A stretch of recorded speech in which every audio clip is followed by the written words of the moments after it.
এই অঙ্কটাতে বলেছে 5 এবং 6-এর মাঝে দুটি অমূলদ সংখ্যা লিখো।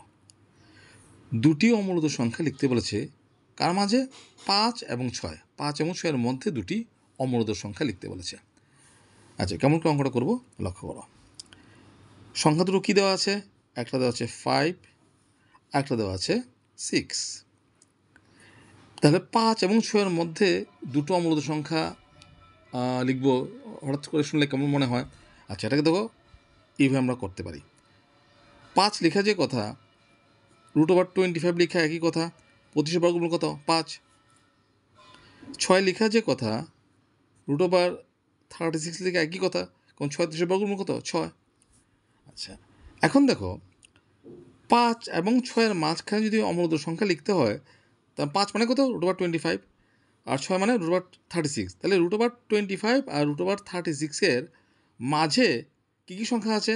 এটার মাঝে √26, √27, অনেকগুলো, √28, √29, √30, √31, √32, √34, √35। তাহলে কয়টা সংখ্যা হলো? 1, 2, 3, 4, 5, 6, 7, 8, 9, 9টা সংখ্যা।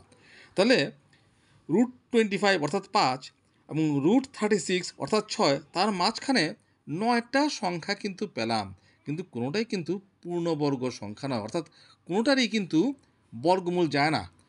এই যে √26, তার বর্গমূল করতে পারি না, এটা কিন্তু তার কোনো নির্দিষ্ট মান নেই, এটা দশমিক পরে চলতেই থাকবে, সবগুলো মানেই দশমিকের পরে কি চলতেই থাকবে, অর্থাৎ নির্দিষ্ট কোনো মান নেই। এই সবগুলো হচ্ছে অমূলদ সংখ্যা, সবগুলো অমূলদ সংখ্যা। তো 9টা অমূলদ সংখ্যা আমরা বের করলাম, কিন্তু 9টা বের করতে বলেনি, বলেছে কয়টা? দুটো।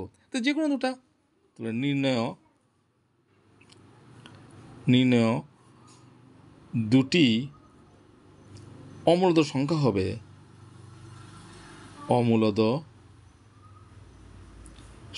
হবে তোমার ইচ্ছে মতো, এই 9টার মধ্যে যে কোনো দুটো দিতে পারো।